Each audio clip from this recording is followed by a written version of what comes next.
Let me give you a really great outline. This is coming from the Wall Street Journal and Kimberly Strassel. She says the newest Federal Bureau of Investigation documents in the case of former White House National Security Advisor Michael Flynn are stunning in themselves. But the totality of Mr. Flynn's treatment shocks the conscience. Mr. Flynn in 2017 pleaded guilty to a single count of lying to FBI agents about conversations he had with the Russian ambassador to the U.S. Thanks to new documents the feds belatedly turned over to his attorneys, we know now the FBI engineered this crime. Handwritten notes from former FBI counterintelligence head Bill Priestap, made before the Bureau's interview of Flynn, asked the following: what is our goal here? Truth, admission, or to get him to lie so we can prosecute him or get him fired?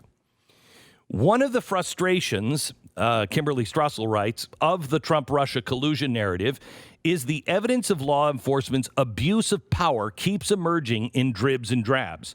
To grasp the outrageous conduct fully, the Flynn documents need to be added to what we already know. The overall evidence paints a scandalous picture.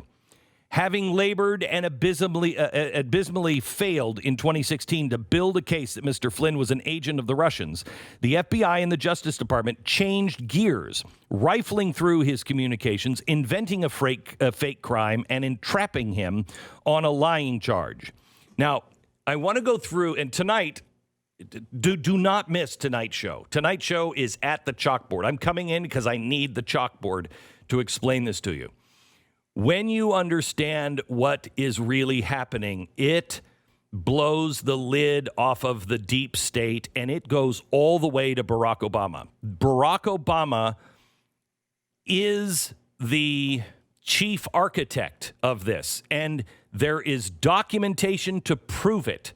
We now know. This is why Barack Obama came out so quickly last week and was like, this is ridiculous. The rule of law is at stake. Yeah, the rule of law is at stake.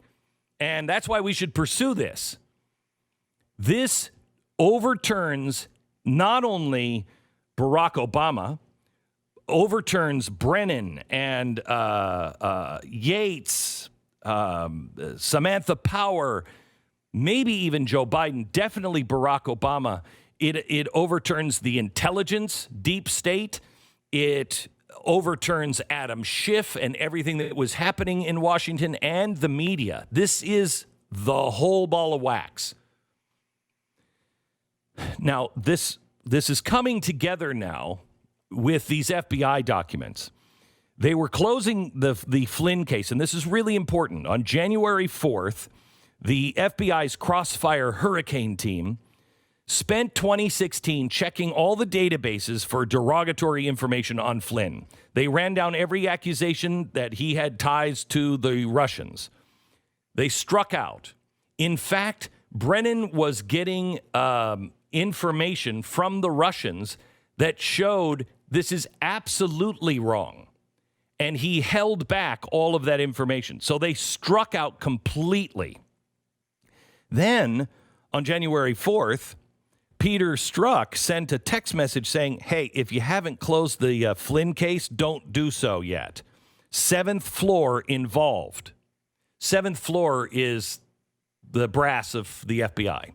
So now something happened. So, wait a minute. The day before, they are closing the case. Then Peter Strzok says, hey, by the way, some new information. We don't want to close the case yet. Okay, so what was the new information? Well, the new information was that Barack Obama had gotten involved. The Obama administration superseded all of the stuff from the FBI, and they were starting to unmask Flynn. Now, I want to go through unmasking because they did this over and over again, and this is how the media was involved. You know, the media, they are co-conspirators in this, whether they know it or not. I mean, Cheryl Atkinson said that some of them probably were blackmailed into some of this stuff, perhaps. She said, because I know they were wiretapping the lines of some reporters. But others are going around, I think, gladly doing it. I think Isikoff is one of those guys that whether he knows he's being used or not, he maybe, the kind thing to say is he just believes in the people that are giving him information. He believes they're accurate, and so he just runs with it. But this is against the law. Now, what is unmasking? And this is really important for you to understand if you're going to watch tonight's show, or if you want to understand what's happening with what has happened to Donald Trump and the administration and how dangerous our government has gotten when it comes to any U.S. citizen. When somebody is wiretapped or we come across an American, no matter where they live in the world, if they are either being investigated themselves and are being wiretapped, or they are just an extra person, that just happened to cross paths and is part of this wiretap now because they're calling in, those names always have to be masked. And it's for your protection.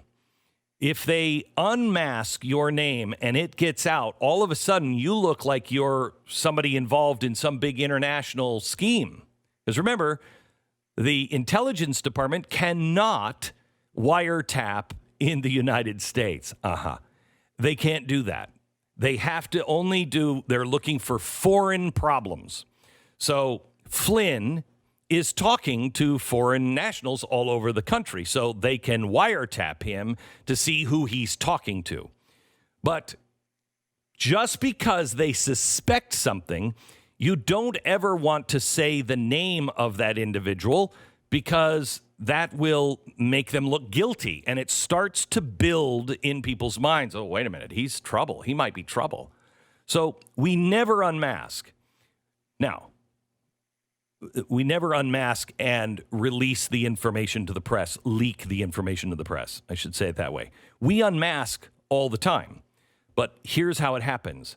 Let's say you're a senator and you are going to deal with someone in, let's say, England, and you don't know there's an investigation going on around something in this area. And so you call National Security Advisor and you say, hey, I'm going to talk to this person. Can you tell me, are they involved at all in this? Then they have to get permission to unmask if that name is involved. If it is, then they give that name to the senator and they say, yes, he is involved in this, so be very careful. Great. That senator cannot take that name and do anything with it. That is for his information only for a very specific reason. You cannot unmask them and then go, did you guys know that this guy over here, he's involved and he's being wiretapped right now? You can't do that. That is a felony. If you leak it, it's a felony. And I believe the minimum is 5 years in prison. Well, it looks like that's what was happening all over the board. They were unmasking names and then using that to leak it. Ben Rhodes looks like he was doing it. Samantha Power at the UN, she unmasked hundreds of names. Apparently, she denies all of it, but the documents will show it. But these documents now included an email from the FBI lawyer Lisa Page as well. And she was debating ways for the Bureau to get around its standard of formal admonition against lying. So what they were trying to do was coax Flynn into lying about something that was at odds with the transcript that they had. Now, the documents now show they tried to get him to not bring his attorney. He knew that they had nothing on them. And he knew that the FBI was closing the case. And they said, we just want to have one more quick conversation about something. But it was a total setup. And we have all the documentation. And we have the documentation that they were trying to get him there without an attorney. Just let his guard down. We're going to ask him about some transcripts, blah, blah, blah. So they asked him about his phone call. He talked about the phone call. And in it, he said, I'm not sure if my recollection is correct. I don't know. I don't have the transcript of the phone call. You apparently do. Well, he said something in there, and it looked like he lied about it. So then they went after, and they applied pressure and said, we're going to get your son. We're going to drag you through the mud. We're going to destroy you.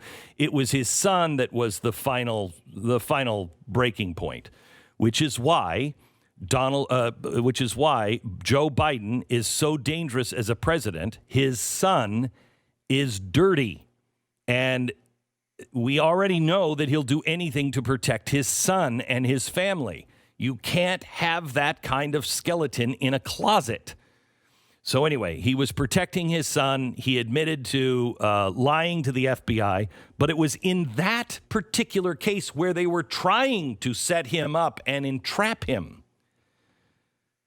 So probably the most damning of this is that the FBI didn't have a problem at all that Flynn was not colluding with Russia. Everything they opened this case for, that's not what they got him for. They didn't get him for any of that.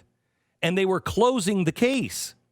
And then Obama opened the case. And he had a meeting where all of the principals of his cabinet were there.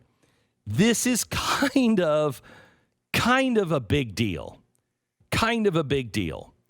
He not only knew, Rand Paul said yesterday, I completely believe that not only did he know, and others have already said that he knew about the conversation, and we have the official under oath transcripts of that now. He knew about trying to go after General Flynn, and it was being directed from the White House. I have every expectation that President Obama is in the middle of this. I strongly believe that President Obama gave specific and direct oversight and direct permission for this.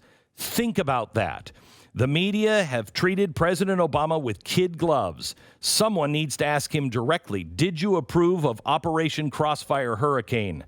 I believe, said Rand Paul, the answer is yes.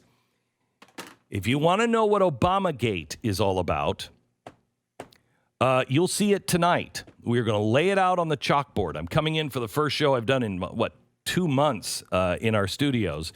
And I'm really anxious to share all this information on a chalkboard in a way you'll be able to understand